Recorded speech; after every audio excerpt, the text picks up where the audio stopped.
Hey everyone, Kilimanjaro 808. I bet none of you were expecting this, but here is my updated Delta Force 1993 impression. There's still a few more things I have to do to it, but the last one I did was about almost 4 years ago now, 3.5 years to be exact. So there's a few things I need to do to make this a little more correct. I gotta get, I'm looking to get an M653 rifle to make it more Delta correct. I do have an XM177 I could use as a base as an M723, but as you know, I've said in the review of that rifle, which is an XM177 II. Being that it is a collector's item, I don't want to field it too much, so I'm trying to look for something a little more of a gas blowback type setup just to try it out, and something that's more bountiful than a GMP XM177 E2. But for the moment, I know this is more correct to the movie but not to real life, I have a 727 carbine, which is what the Rangers and the Navy SEALs where they're used, and were also used by, of course, Delta and Rangers in the movie Black Hawk Down. So for now this will suffice, but I'll eventually look at getting an M653 for my impression, particularly the WeTech one from Swit. That's what I'm really been eyeing out lately. But yeah, so hopefully I can cover everything that you see here. The only thing that's really left over from the old kit are my DCUs. Everything else here you see is new. Of course, I did a lot of research and looked at a lot of reference photos to pull this off. I'm very happy of where it is right now. I just need to get the comms, look at my helmet here, the ANVIS pack that goes in the back, the night vision mount that goes in the front, and that's really it. I have the strobe up here. Forgot the name of it already. The tape's coming loose. We're putting the tape on this. I have no mixed gloves, but they're in the back, and I really don't feel like getting them right now. Delta Force and Rangers are like, unlike in what you see in the movie, some of them you see with gloves, some of them you don't. Some of them you see with knee pads, some of them you don't. It really was based on how the operator or ranger liked it. So yeah, I'm really happy how this all came out. So the boots I got on, these are actually reproduction Rothko Panama Sole Speed Lace Desert boots. Both in the pictures and in the movie they use these for the Rangers, and they made a mistake in the movie, but the Deltas didn't always get GSG 9 boots. They got the desert boots, as you see here. Many of them wore that. It is the Speed Lace type right here. I'm gonna break these babies in. I had a Panama Sole Jungle boot, but it didn't have the Speed Lace, which is incorrect. It's just in the back now. I'll probably use it for hiking or whatever. Just standard DCU trousers I got here. Ulta knee pads. You've got the most important part of the kit, which is the chest rig and the body armor. And of course I got the raid top, DC raid top. Deltas only had the raid top. The Rangers had the regular DCU top jacket. I'm wearing the wrong colored shirt. I know it should be brown or green. I got right now a 6-color boonie hat.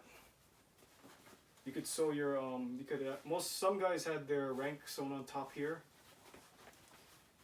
but both were issued. Both Rangers, Deltas, and even the SEALs were using these. You know, just as kind of like an overseas cap in World War II reenacting. It's comfortable to wear around. The holster, I gotta switch this out too. There's one more thing I gotta switch out. I gotta get the correct Delta holster, DevGru holster from Stan.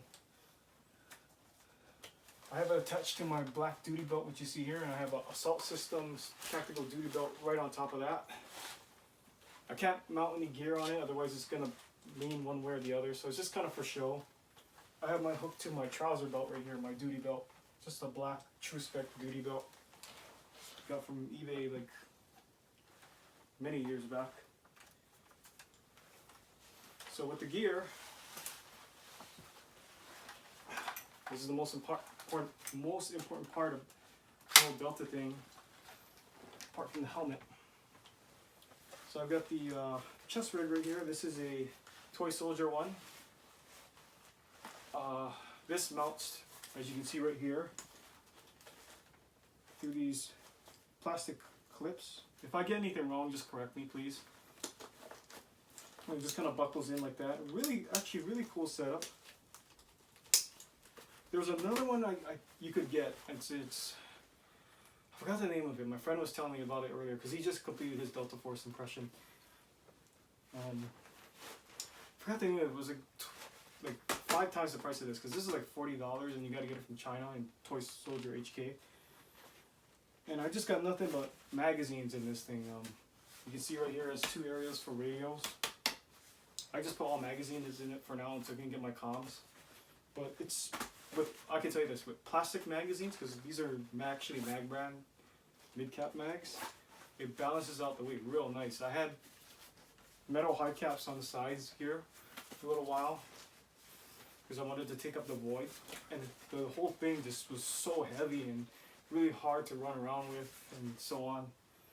But yeah, the plastic mags, what a difference, you know, in terms of weight. It really just kind of not only makes it feel lightweight, but really balances everything out.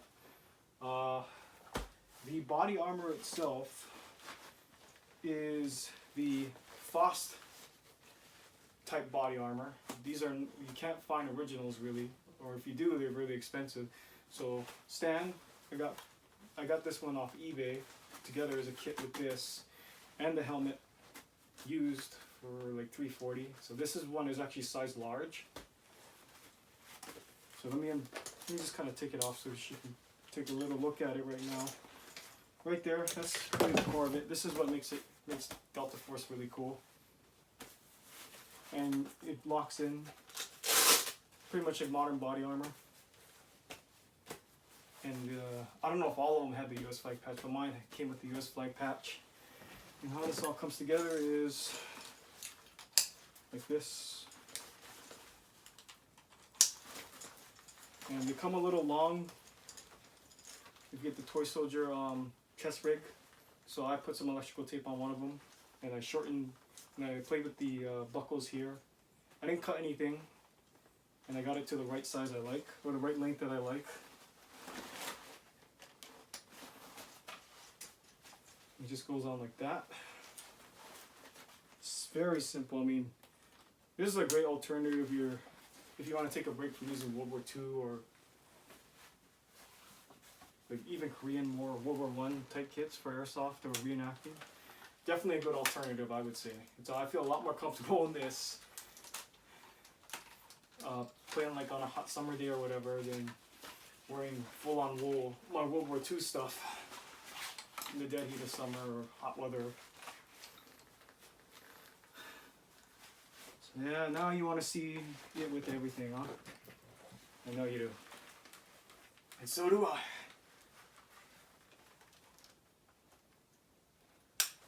So that pretty much wraps up everything I've done with this kit. I really want to take it out and use it, but I haven't got the chance to do it yet. Hopefully I will be able to sometime this year. Again, there's a few more additions I need in order to make this really complete and accurate to, you know, Delta Force in Somalia 1993. But as it stands right now, it's pretty much ready to go for airsoft, and I'm really want to take this out and use it. And a lot of you, I know, I want to thank you for bringing up the videos, bringing up the views on my Delta Force impression that I did in 2017 to now over 4,000 views. I can't thank you guys enough. I'm just at a loss of words for that. But now here you go. Nearly 4 years later, I've made it better, more accurate, and just downright more cooler. I mean, it's almost every boy's dream to build an impression from Black Hawk Down, whether it be Rangers or Delta Force. Of course, I know most of you out there like the Delta Force stuff more, so it's more tactical and more cool and more decked out than the Ranger stuff. But either or, it's legit, right? So yeah, that pretty much covers up my update video. Stay tuned. I got more stuff planned this year. It's been a little slow lately because I'm doing some things to my car. So money has been a little short for me doing this stuff because I'm focused on one hobby right now. But nevertheless, I'll be right back into it faster than you can say I.